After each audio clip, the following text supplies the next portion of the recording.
2 आदमी समुद्र में 30 घंटे से फंसे हुए थे। बाकी लोग गायब हो चुके थे और उन्होंने अपनी आंखों के सामने साथियों को गायब होते देखा, जिससे वे निराशा में डूब गए। ये भयानक, ठंडी और भूख से भरी स्थिति ज्यादातर लोगों की सहनशक्ति से बाहर थी। वे अब तक सिर्फ अपने शरीर में मौजूद चर्बी की वजह से जिंदा थे। जैसे ही उन्हें राहत की उम्मीद जगी, एक विशाल शार्क दिखाई दी, जिसने तुरंत उन्हें डरा दिया। वे उससे बचने के लिए ऊंची जगह पर चढ़ गए, लेकिन उन्होंने देखा कि शार्क और भी बढ़ती जा रही है और मौत का डर साफ महसूस हो रहा था। अचानक कुछ सैंडविच पैक पानी पर तैरते हुए दिखे।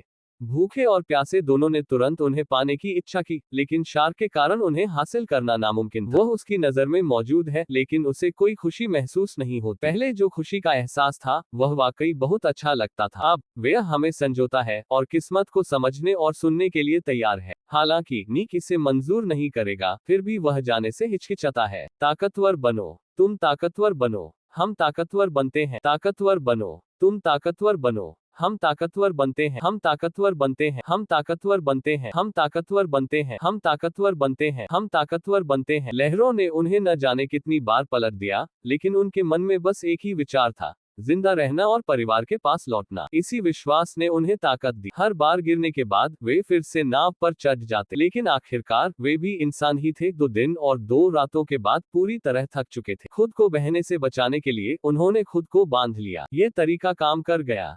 मजबूती से बंधे होने की वजह से लहरें उन्हें नुकसान नहीं पहुंचा सकती थीं, सिर्फ थोड़ा बहुत हिला सकती थी। ये समझकर वे बहुत खुश हुए। लहरों पर काबू पाना किसी बड़ी मछली पकड़ने से भी ज्यादा खुशी दे रहा था। तभी एक जहाज आया जिसमें 2 लोग चिल्ला रहे थे, लेकिन उनमें से एक किसी सोच में डूबा हुआ था और ध्यान नहीं दे रहा था। कुछ दिन पहले वे इन दोनों को ढूंढ नहीं पाए थे। बार बार वे पानी में गिरते रहे, फिर उठते रहे, लगातार, बार बार, अंतहीन रूप से। ये सच में एक स्वर्ग जैसा भोजन था।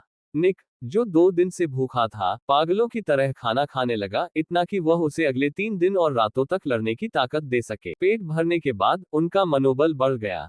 उन्होंने ऊपर देखा और दूर टिमटिमाती रोशनी देखी। उन्होंने तुरंत अपने फोन निकाले, सिग्नल ढूंढने की कोशिश की, लेकिन कोई सिग्नल नहीं था। 3 दिन समुद्र में भटकने के बाद उन्हें यकीन नहीं था कि जो वे देख रहे हैं वह सच है या भ्रम। अंत में उन्होंने नाव छोड़कर उन रोशनी की तरफ तैरने का फैसला किया, लेकिन नतीजा बेहद दुखद निकला। वो टिमटिमाती रोशनी एक मृत तृष्णा मिराज थी और उनके बीच की दूरी और भी बढ़ चुकी थी।